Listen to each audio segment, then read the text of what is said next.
안녕하세요.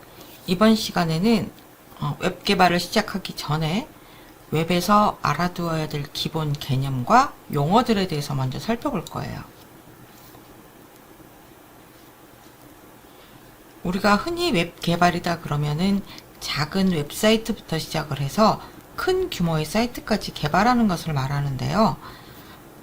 처음 웹이 등장했을 때에 비해서 지금의 웹사이트는 단순히 정보만 전달하는 곳이 아니라 마치 애플리케이션처럼 동작하기도 합니다. 그래서 웹 앱이라고도 보통 부르죠. 그리고 웹사이트에 접속하는 기기들이 PC부터 스마트폰, 태블릿 또는 스마트 가전제품, 자동차 아주 다양해졌습니다. 그래서 이 웹에서 할 수 있는 일들도 되게 많아졌고요. 우리가 만나게 되는 웹사이트 형태도 많아졌습니다. 가장 먼저 살펴보는 거는 이미 우리가 알고 있는 웹사이트예요.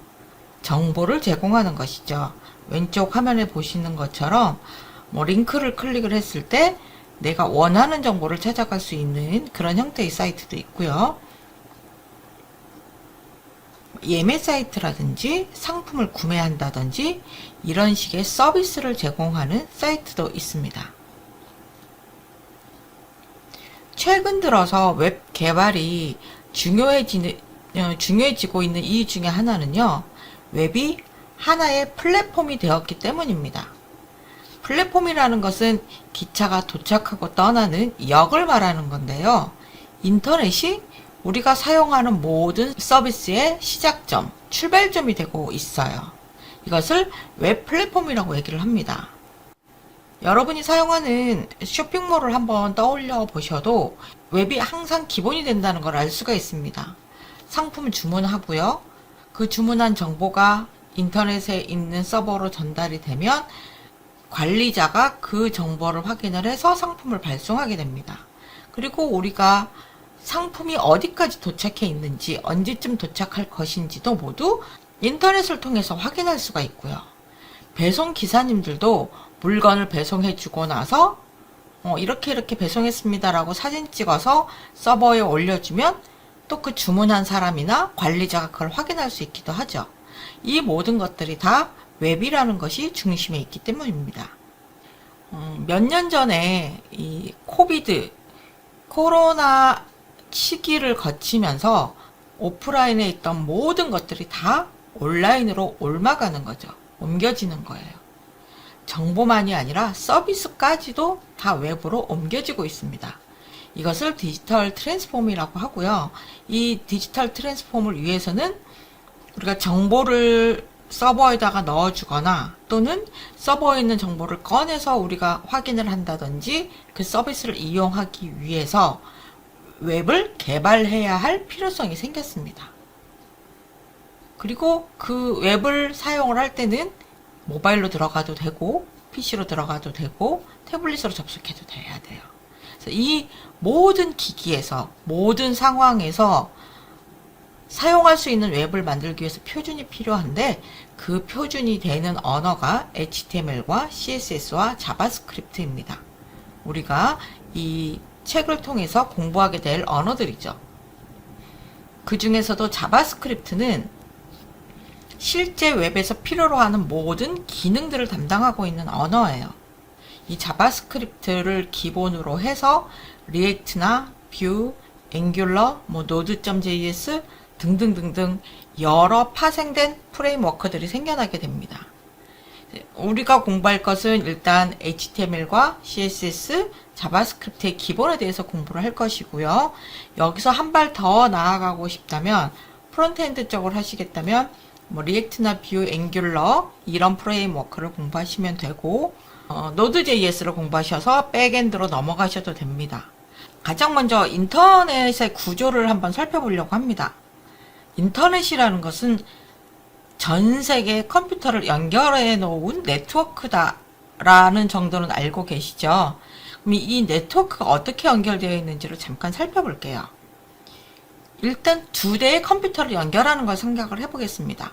두 개의 컴퓨터를 연결해서 그 사이에 정보를 주고받고 싶어요. A라는 컴퓨터와 B라는 컴퓨터 사이에 케이블로 연결을 해줬어요. 이 케이블을 보통 랜이라고 보통 불렀었고요. 이 두 대의 컴퓨터에서 한 10개 정도를 연결하고 싶다. 그러면은 이렇게 A와 B를 연결하고 A와 C, A와 D 각각의 컴퓨터들을 아주 많이 연결을 해줘야 됩니다. 10개만 돼도 이렇게 복잡한데 전 세계 컴퓨터를 이렇게 연결할 수 있을까요? 안 되겠죠. 그래서 이렇게 여러 대의 컴퓨터를 연결하기 위해서는 중간에 라우터라는 것을 거치게 됩니다. 자, A라는 컴퓨터에서 H라는 컴퓨터의 정보를 보고 싶다. 그러면 이렇게 직접 케이블로 연결됐을 때는 간단하게 찾아가면 되거든요. 찾아가기는 쉬운 대신에 구축하기가 참 어려운 형태입니다. 근데 라우터라는 게 중간에 생기면 이 라우터가 중개인 역할을 해줘요. 라우터와의 연결만 있으면 됩니다. 훨씬 네트워크를 구축하는 비용을 절감할 수가 있겠죠. 이 라우터 하나에 연결되어 있는 네트워크가 여러 개 연결된 것을 인터넷이라고 생각하시면 돼요. 그리고 이 하나 네트워크와 네트워크 사이의 중간에 또 다른 역할을 해주는 라우터가 있겠죠. 네트워크의 속도가 느리다면 이 라우터가 있다는 게 큰 도움이 되지는 않겠지만 지금은 네트워크 속도가 엄청 빨라졌잖아요. 그래서 이 중간에 라우터를 거치고 컴퓨터끼리 정보를 주고받는 것도 그렇게 속도가 떨어진다라고 느끼지 않습니다. 자, 한국에 있는 학생이 미국에 있는 나사 사이트에서 정보를 가져온다고 한번 가정을 해볼게요. 학생이 집에서 자신의 컴퓨터로 똑딱똑딱똑딱 해서 나사 웹사이트에 들어가요. 그럼 그 나사 웹사이트는 그 웹사이트에 있는 내용은 미국에 있는 컴퓨터 안에 들어 있습니다. 그 중간 역할을 해주는 게 뭐냐면 바로 인터넷이에요. 이 서버, 그 나사의 사이트가 저장되어 있는 컴퓨터를 서버라고 하는데 이 서버는 미국에 있습니다. 그리고 학생의 PC는 한국에 있어요. 이 지역적인 거리감 아무런 문제 없이 해결해 주는 게 바로 인터넷입니다. 제가 이 설명을 왜 드리냐면 클라이언트와 서버라는 것을 설명하기 위해서 가져온 거예요. 인터넷을 중심에 놓고 내가 어떠어떠한 정보가 필요해 라고 요청하는 쪽을 클라이언트라고 얘기를 합니다. 그리고 그 요청한 정보가 들어 있어서 제공을 해줄 수 있는 컴퓨터를 서버라고 해요. 인터넷이 있기 때문에 클라이언트와 서버가 어느 위치에 있든지 상관없이 클라이언트 컴퓨터가 인터넷에 연결되고 서버 컴퓨터가 인터넷에만 연결되어 있다면 우리는 인터넷에 있는 모든 정보를 보게 되는 거죠. 이 클라이언트 쪽을 개발하는 것을 프론트엔드 개발이라고 하고요. 서버 쪽 내용을 개발하는 것을 백엔드 개발이라고 합니다. 이 프론트엔드 개발은요, 웹브라우저에 보이는 걸 개발한다라고 생각을 하시면 돼요. 되게 시각적입니다. 그래서 꾸미는 것도 많고요. 움직이는 것들도 개발할 수 있어야 돼요. 반면에 서버 쪽은 우리 눈에 보이지 않습니다. 흔히 보면 컴퓨터실, 서버실이라고 하면 기계들이 잔뜩 들어있는 그런 그림들을 연상하게 되시는데 그 부분이 바로 백엔드입니다. 뒤쪽에 있어서 실제 눈에 드러나진 않아요. 백엔드에는 뭐 쇼핑몰의 상품 정보라든지 구매자 정보, 배송 정보 이런 형태들이 다 데이터베이스에 저장되어 있습니다. 그리고 사용자가 요청을 하면 그 정보를 꺼내다가 보여주고 이런 역할을 하는 게 서버예요. 프론트엔드 개발에서는 HTML, CSS, 자바스크립트를 사용을 하고요. 백엔드 개발에서는 자바나 PHP 또는 파이썬, 자바스크립트 등을 사용을 할 수 있습니다. 그리고 이제 몇 가지 용어를 알아보고 갈 텐데요. IP 주소와 도메인, DNS 서버에 대해서 알아보도록 할게요.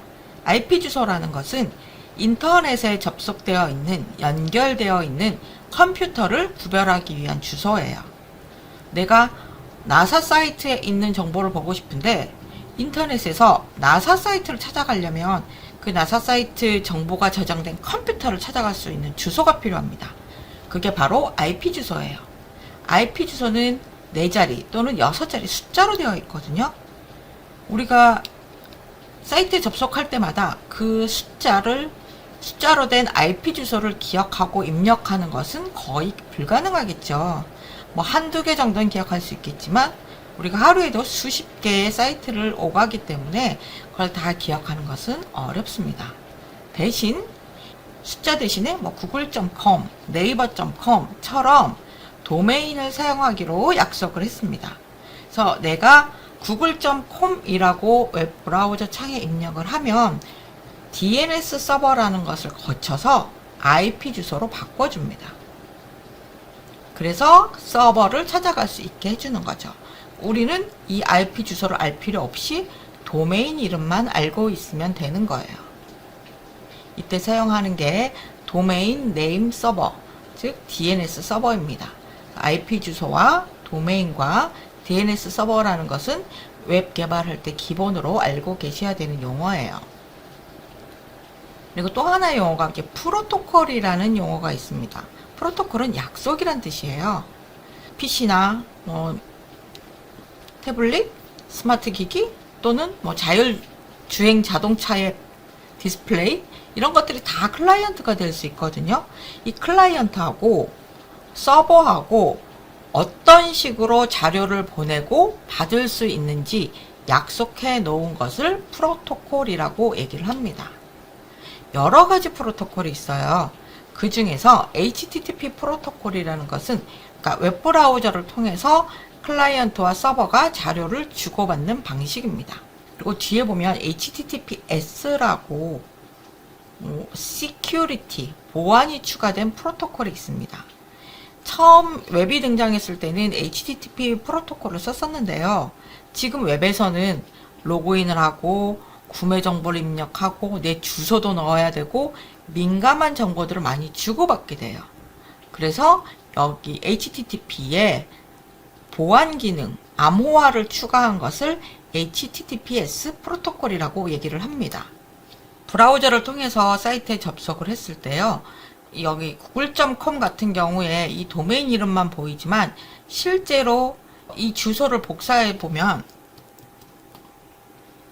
https 라고 되어 있어요. 요 앞에 있는 이 부분이 프로토콜을 나타낸 거예요. 사이트가 https라는 암호화된 프로토콜을 사용한다는 걸 알 수가 있죠. 여기 주소 왼쪽에 있는 부분을 한번 클릭을 해보시면 이 연결은 안전합니다 라고 나타납니다. 크롬 브라우저 같은 경우에 HTTPS가 아니라 HTTP 프로토콜을 사용한 사이트에 접속을 하게 되면요. 주의요함이라고 표시가 돼요. 그러니까 여기에 암호화가 되지 않은 프로토콜을 사용하고 있다. 주의해라 라고 알려줍니다. 그리고 마지막으로 웹 접근성인데요. 웹 개발을 할 때 웹 접근성은 꼭 주의해 주셔야 됩니다. 제 책에서도 웹 접근성에 대해서 조금씩 다루긴 했는데 전체적으로 다 설명을 하지는 못하고 있거든요. 이것도 꽤 양이 방대해요. 그래서 이 웹을 개발을 할 때는 나이에 상관없이 장애에 상관없이 모든 사람이 사용할 수 있도록 제작해야 된다라는 게 웹 접근성의 개념입니다. 이게 올해 초까지만 해도 웹 접근성 연구소라는 사이트였는데 바뀌었어요. 무인정보 단말기 UI 플랫폼이라고 바뀌면서 정보 접근성이라는 말로 바뀌었습니다. 최근까지 계속 논의되고 있던 것들은 웹을 누구나 자유롭게 쓸 수 있어야 한다라는 게 기본이었었는데 코로나 시기를 지나면서 주변에 키오스크, 무인 단말기가 아주 많아졌습니다.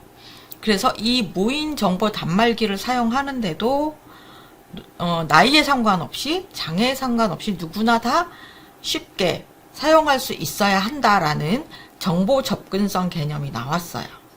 여러분이 이 정보 접근성에 대해서 알고 싶으시다면 제가 책에 참고 사이트를 소개해 드렸으니까 이 사이트를 참고하시면 됩니다. 이 무인 정보 단말기 UI 플랫폼은요. 정부에서 운영하고 있는 사이트고요. 널리라는 사이트는 네이버에서 운영하고 있는 웹 접근성 관련된 사이트입니다. 여기서는 이제 여러 가지 세미나 정보도 보실 수 있고요. 지침에 들어가면 웹 접근성에 관련된 자세한 정보도 보실 수 있습니다. 네, 오늘 이렇게 해서 웹 개발을 시작하기 전에 미리 알고 있어야 될 개념과 용어들에 대해서 살펴봤습니다. 다음 시간부터 바로 웹 개발 시작부터 알아보도록 할게요.